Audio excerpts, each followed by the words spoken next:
Hello everyone, मैं शिखा पांडे फिर से हाजिर हूँ आपके सामने चैप्टर नंबर 3 को लेकर। चैप्टर नंबर 3 क्या दे रखा है? Pair of linear equation in two variables. अब पेयर से हम क्या समझते हैं? दो चीजें होंगी। पेयर ऑफ लीनियर इक्वेशन तो मतलब कि हमारे पास दो इक्वेशंस हैं जिनकी डिग्री क्या होगी? 1 होगी। जैसे अब तक हम लीनियर इक्वेशन का मतलब क्या समझते आ रहे थे? ax plus B. ठीक है। पेयर ऑफ लीनियर इक्वेशन बोला है मतलब जरूर हमारे पास में दो इक्वेशन है, तो इसको लिख लेंगे ax plus B. ax plus B, ये हो गई दो इक्वेशन।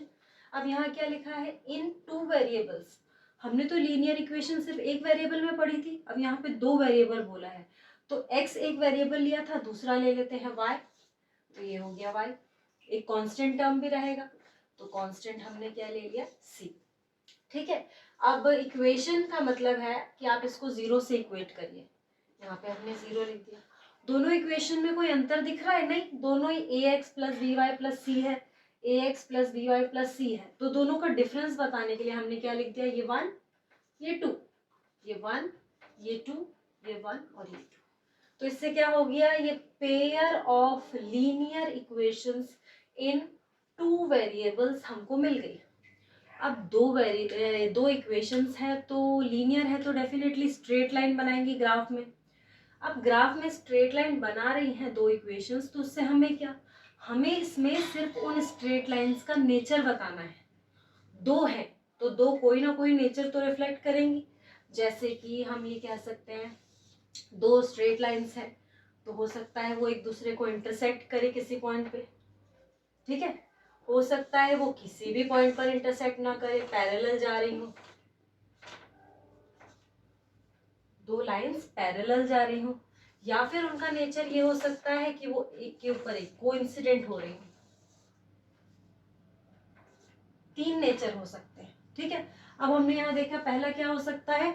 या तो लाइंस दोनों इंटरसेक्ट कर सकती हैं, या पैरेलल हो सकती हैं, या कोइंसिडेंस हो सकती है। अब दो लाइंस आपस में कहीं पे लड़ाई कर रही हैं, तो एक पॉइंट पर अगर लड़ाई कर रही है तो उसका हम एक सॉल्यूशन निकाल सकते हैं। ठीक है। तो एक सॉल्यूशन अगर निकला तो ये क्या हो गया? Unique solution.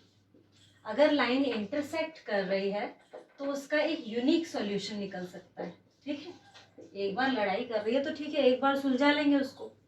अब यहाँ देखिए पैरेलल, ये दोनों एक दूसरे को कहीं इंटरसेक्ट ही नहीं कर रही, ये कोई लड़ाई कर ही नहीं रही है, तो कोई प्रॉब्लम ही नहीं है।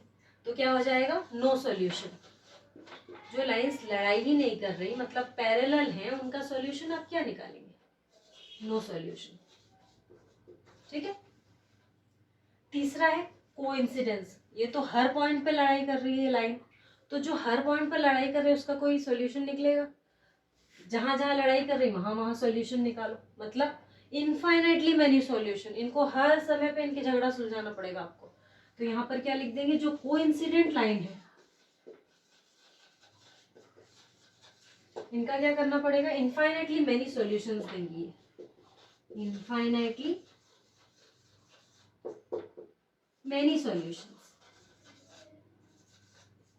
जो लाइन हमेशा लड़ाई कर रही है उसको हमेशा झगड़े सुलझाने पड़ेंगे, हमेशा कुछ ना कुछ सॉल्यूशन निकालना पड़ेगा। तो इसको हम क्या बोल सकते हैं? Infinitely many solution. आपको याद रखने में बहुत इजी होगा कि अगर दो लाइंस आपस में सिर्फ एक बार इंटरसेक्ट कर रही हैं, एक बार लड़ाई कर रही हैं, तो आपने उसका एक बार सॉल्यूशन निकाल दिया। इंटरसेक्ट कर रही है तो एक बार यूनिक सॉल्यूशन निकाल दिया। पैरेलल लाइंस है तो कहीं पे भी कोई लड़ाई नहीं कर रही, कहीं मीट नहीं कर रही तो लड़ाई भी नहीं हो रही, तो इसीलिए कोई सॉल्यूशन निकालने की जरूरत ही नहीं है। तीसरा कोइंसिडेंस, एक के ऊपर एक है दोनों लाइंस तो हमेशा ही लड़ाई कर रही है, मतलब इनको हर पॉइंट पे हमको सॉल्यूशन निकाल के देना पड़ेगा, झगड़े सुलझाने पड़ेंगे। तो ये क्या हो गया? Infinitely many solution.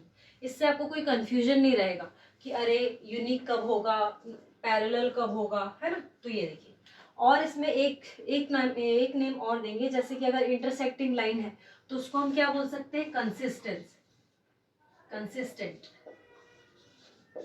ठीक है। ये नो सॉल्यूशन है तो इसको क्या बोलेंगे? इनकंसिस्टेंट।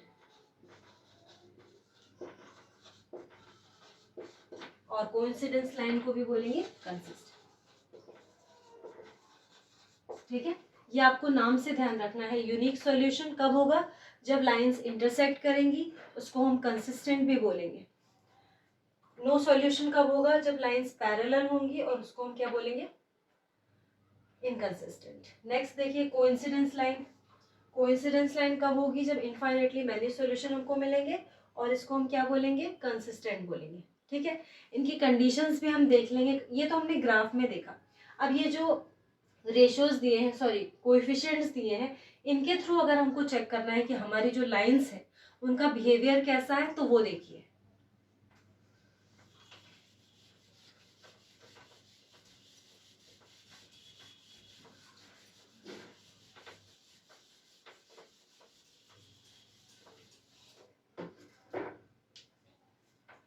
इनको हम रेशो के थ्रू चेक करेंगे।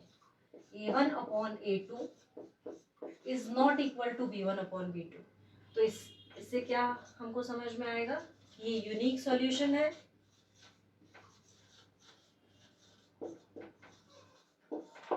नेचर कैसा है लाइन का? इंटरसेक्टिंग।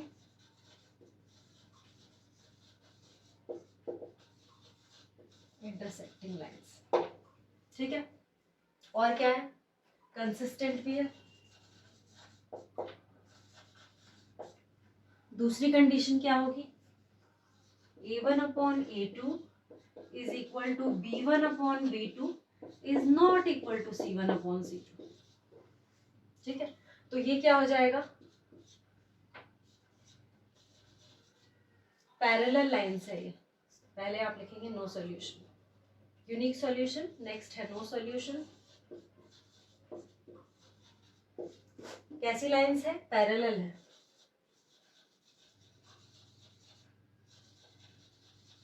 और क्या है?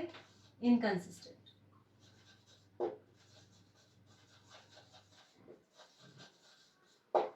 तीन अलग अलग नाम से क्वेश्चन आएगा कि ये चेक करो यूनिक सॉल्यूशन है, नो सॉल्यूशन है, या इनफाइनाइटली मेनी सॉल्यूशन है, इंटरसेक्टिंग है, पैरेलल है, या फिर कोइंसिडेंट है, या फिर कंसिस्टेंट है, या इनकंसिस्टेंट है। इस तरह से क्वेश्चन आएगा। तीसरी कंडीशन क्या हो सकती है? A1/A2 is equal to B1/B2 is equal to C1/C2। अगर ये कंडीशन है तो लास्ट हमको पता है क्या हुआ?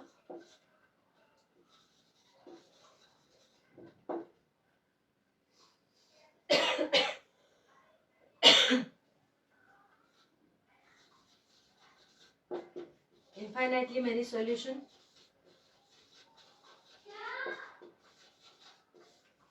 पैरेलल लाइंस क्या हो गई? ये वाली कोइंसिडेंट लाइन।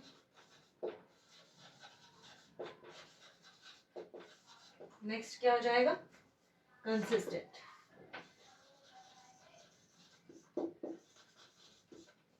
सिर्फ इतना इंट्रोडक्शन आपको पता होना चाहिए पेयर ऑफ लीनियर इक्वेशंस को करने के लिए, सॉल्व करने के लिए। सिर्फ तीन कंडीशंस देखनी होती हैं कि दो लाइंस है तो वो तीन तरह के नेचर शो करेंगी। या तो वो इंटरसेक्ट करेंगी, या वो पैरेलल होंगी, या फिर वो कोइंसिडेंट होंगी। ओके, अब इसके बाद, इस इंट्रोडक्शन के बाद हमको क्या देखना है? First exercise, exercise number 3.1। Okay.